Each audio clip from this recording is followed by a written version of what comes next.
Biasanya, kalau bulan sudah masuk tanggal tua dan aroma akhir pekan mulai mengendap di udara, desa-desa kecil seperti Tangkil akan sibuk dengan hal-hal remeh nan damai. Jemuran yang dicuri angin, tetangga yang rebutan sinyal, atau suara beduk maghrib yang bersaing dengan TikTok anak muda.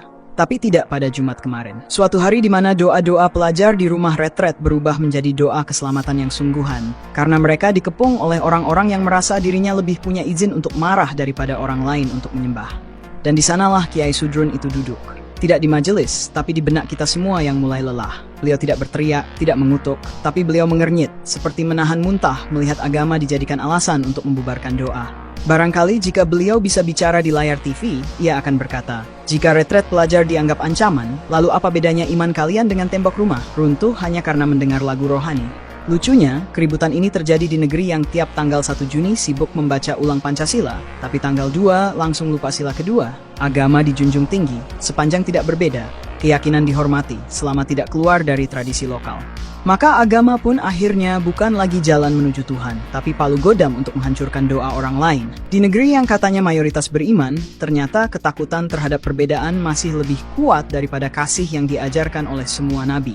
Mungkin negeri ini belum cukup akil balik untuk beragama, karena tanda-tanda dewasa itu bukan hafal kitab suci, tapi tidak panik melihat tetangga menyembah dengan cara yang berbeda. Dan seperti biasa, para pemuka akan ramai menyeru damai setelah semuanya porak-poranda. Mereka akan berkumpul, bersalaman di depan kamera, menyisipkan kata mispersepsi, izin lingkungan, dan kekeliruan administratif. Sementara luka spiritual yang ditinggalkan hanya akan disapu dengan permohonan maaf formal dan trauma healing berbentuk nasi kotak. Kita harus jujur, kadang persoalan besar di negeri ini bukan karena konspirasi elit, tapi karena miskomunikasi yang diwariskan turun-temurun. Di kampung Tangkil, misalnya, awalnya cuma ada kabar soal anak-anak Kristen yang ngumpul di rumah, lengkap dengan gitar, doa, dan salib. Dan seperti biasa, warga tidak diundang, bukan karena niat menyembunyikan, tapi karena niatnya memang bukan menggelar konser, itu retret untuk pelajar, bukan kampanye terselubung. Tapi begitulah, di negeri di mana surah Al-Kafirun seharusnya dibaca dengan tenang, justru dilapalkan sambil membawa pentungan.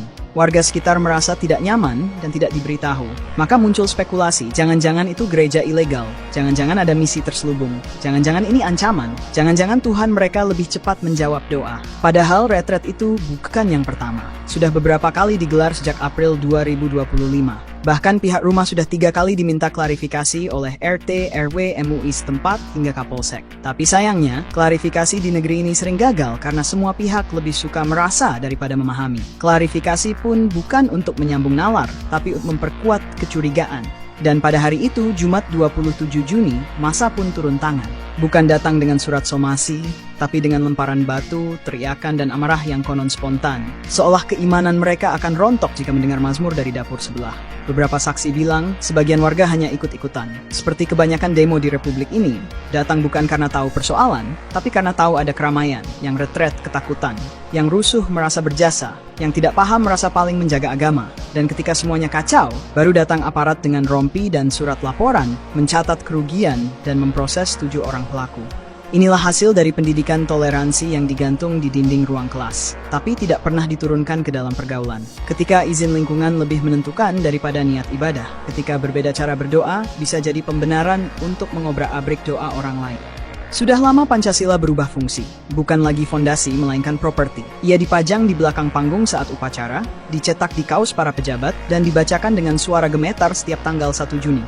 Tapi setelah itu, selesai sudah. Karena pada tanggal 2 Juni, sila pertama langsung dikhianati oleh rasa takut melihat doa yang berbeda. Di Cidahu, sila-sila itu tak berdaya. Ketika rumah yang digunakan untuk ibadah pelajar Kristen dirusak, tidak ada gema ketuhanan yang Maha Esa terdengar. Yang terdengar justru lemparan batu, suara kaca pecah, dan para penjaga moral yang merobohkan salib sambil menyebut nama Tuhan dengan penuh keyakinan dan tanpa sedikit pun ironi. Sila kedua, kemanusiaan yang adil dan beradab, barangkali sedang diselundupkan ke pos ronda. Minta suaka karena tak tahan dibohongi terus. Sebab kemanusiaan tidak hadir ketika anak-anak sekolah yang datang untuk retret harus mengungsi pulang dengan trauma, seolah mereka datang bukan membawa Alkitab, tapi bom waktu.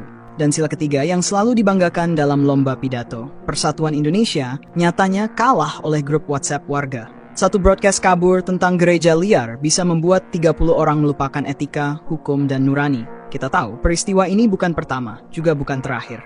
Karena di negeri yang menjadikan agama sebagai identitas, bukan akhlak, maka perbedaan keyakinan adalah ancaman. Dan ketika ancaman itu tidak segera diluruskan oleh pendidikan, maka kita akan terus menyaksikan Pancasila dijadikan sinetron harian. Dialognya manis, tapi lakonnya brutal. Yang lebih ironis, ketika kekerasan terjadi, para tokoh dan aparat ramai-ramai menenangkan publik. Ini bukan konflik agama, hanya miskomunikasi.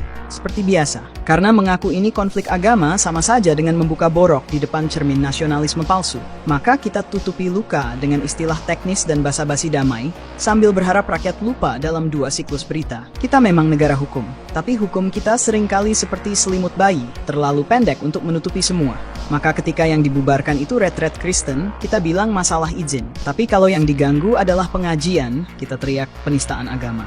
Disinilah Pancasila bukan lagi dasar negara, tapi daftar harapan yang dibacakan saat upacara, tapi ditertawakan saat warga main hakim sendiri. Agama konon diturunkan untuk menjadi rem, mengendalikan nafsu, menahan amarah, mendinginkan bara yang menyala di dada manusia. Tapi anehnya, di tangan umat yang belum sempat mengaji ayat kedua, agama justru berubah jadi pedal gas, dipijak kencang-kencang ketika melihat perbedaan. Dan semakin kencang diinjak, semakin cepat pula kendaraan kebencian itu menabrak siapapun yang tidak satu arah. Di Tangkil, kita menyaksikan agama dipakai untuk menyerbu doa. Doa, bukan provokasi, bukan makar, bukan penyebaran narkoba. Tapi karena bentuk doanya berbeda, nadanya bukan langgam Arab, dan arah mukanya tidak ke barat daya, maka dianggap sesat dan mengganggu ketentraman lingkungan. Padahal lebih banyak suara knalpot brong yang mengganggu, tapi tidak pernah dibubarkan dengan lemparan batu. Retret pelajar itu bukan acara misionaris. Mereka bukan datang membawa proposal surga untuk tetangga. Mereka hanya sedang istirahat, menepi dari hiruk-pikuk dunia, mencari makna, dan mungkin berharap bisa pulang dengan hati lebih damai. Tapi ketenangan itu malah dirusak oleh mereka yang merasa menjadi penjaga langit, meskipun langit sendiri tak pernah minta dijaga dengan kekerasan. Lucunya, sebagian pelaku merasa sedang membela Tuhan. Padahal kalau kita jujur, Tuhan tidak sedang diganggu. Yang terganggu justru rasa nyaman mereka sendiri terhadap keberagaman. Mereka bukan membela Tuhan, mereka membela ilusi dominasi. Dan ketika dominasi itu terusik oleh perbedaan, mereka merasa harus menegakkan kebenaran versi mayoritas. Maka agama pun jadi alat ukur paling labil. Bisa jadi air zam-zam atau molotov, tergantung siapa yang memegang. Jika yang memegangnya bijak, agama menjadi pelipur. Tapi jika yang memegangnya paranoid, agama menjadi alat pukul. Dan sayangnya, gebukannya pakai nama Tuhan. Bukankah semua nabi datang membawa pesan damai?